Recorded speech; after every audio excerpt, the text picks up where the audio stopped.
私のこと、そんなに思ってくれてたんだ。おい。いいでしょ。お兄ちゃんは大好きな私と結婚するの。だったらこういうことするのが普通でしょ。先にもっとお互いを知り合わないか。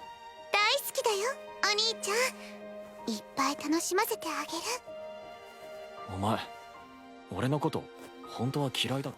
Wow, I cannot believe that we're on episode 9 of A Girl I Hate I'm Getting Married to in my class, or whatever the hell it's called. I have not been a fan of the sister arc. I told you guys that very early on that it's not because the sister, it's not because she is a certain way, it's not because she's annoying, it's not because she's sickly, or it's not any of that. It's just I have never been a fan of introducing characters really late into a show, especially when we're only a few episodes, or in this case, just a couple of episodes, right? I think we have 3 more episodes left, and then the show ends, and then that's it.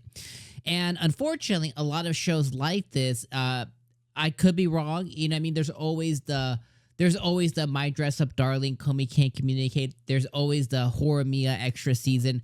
Like it, but most of the times we get a season that's a one and done, and it just, you never, as a viewer who has traded your time, and a lot of times traded your time and money to watch something, you want to feel gratified in that your money and your time, both of those expenses, feel like you got something really good in return.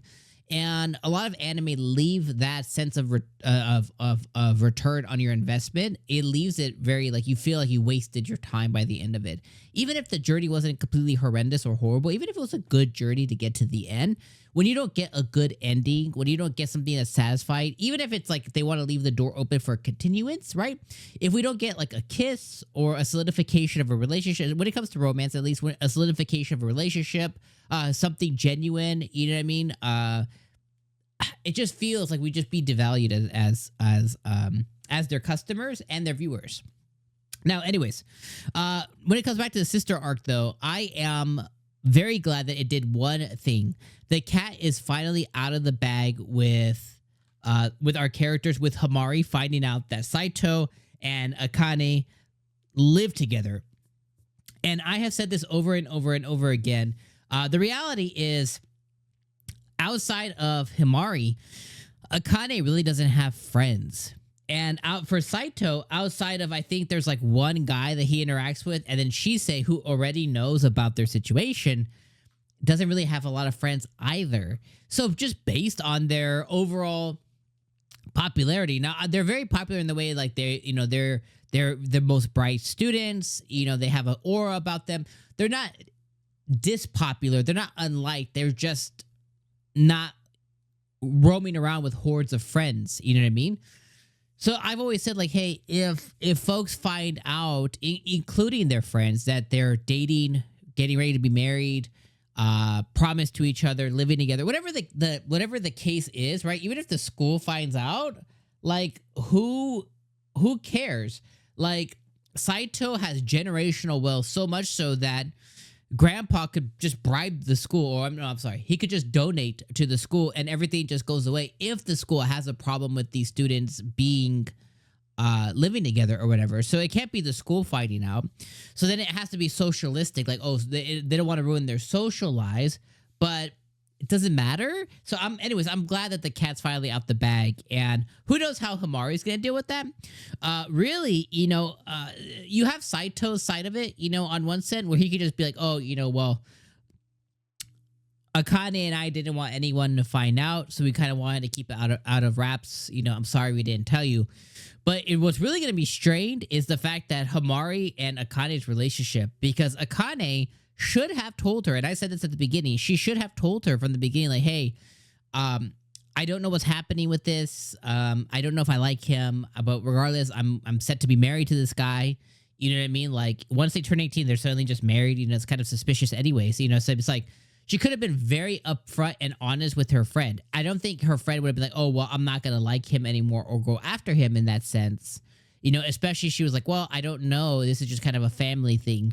Like, I don't think it would have changed anything outside of just making sure that somebody else knows and She could have used that to her advantage to go and be with Saito a little bit more, and it would save her relationship. So her relationship is definitely going to be strained now. Now, Himari could act very positively to it and, you know, forgive Akane really fast, and it could not be very much. On the opposite side, it could go very badly. She could get very mad at Akane for like not telling her and lying to her and keeping it under wraps, and also not being very truthful for her feelings that she's asked her as a friend over and over, like, hey, can I go after him? You don't like him? Because she suspected something there, right? Like nobody gives somebody that much attention and just truly hates them. So she has asked her over and over, and Akane has been like, no, I hate him, man, blah, blah, blah, blah. So, you know, that makes it even more, that makes it hurt more, and that makes it even more suspicious, and it makes it more like, dude, you can't trust me at all? Like, it's just, like, it's bad. So I like that the cat's finally out the bag there. Now, to put a wraps on 𝐒𝐻𝐻 stuff, which is the little sister, there kept being this reoccurring, not dream, but memory that Saito has had about a girl who he had very pleasant interactions with, who looked a lot like 𝐒𝐻𝐻, similar hairstyle and stuff, long hair.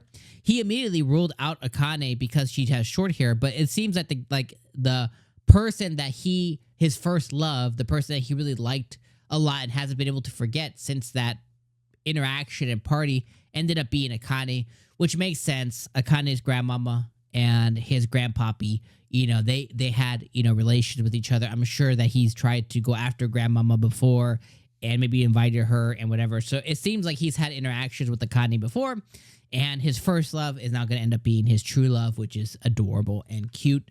And for the 𝐒𝐻𝐻 stuff, I think that wrapped up pretty easily and pretty well, with her going after Saito and him dispelling everything about her and, you know, taking care of her. And I think 𝐒𝐻𝐻's going to feel really comfortable with somebody of Saito's character being the one to take care of Akane.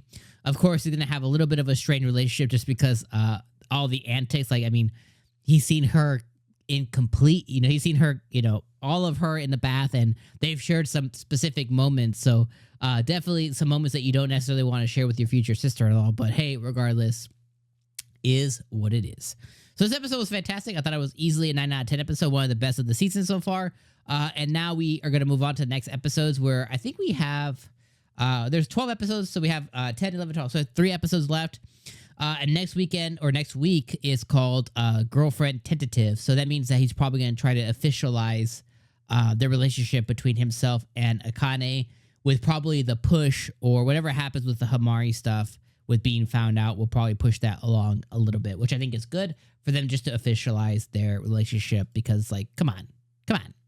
So yeah. All right, my friends, I'll see you guys next weekend. Have a good rest of your weekend. I'll be playing Monster Hunter Wilds this weekend, so I'll see you for more anime next week. Peace out.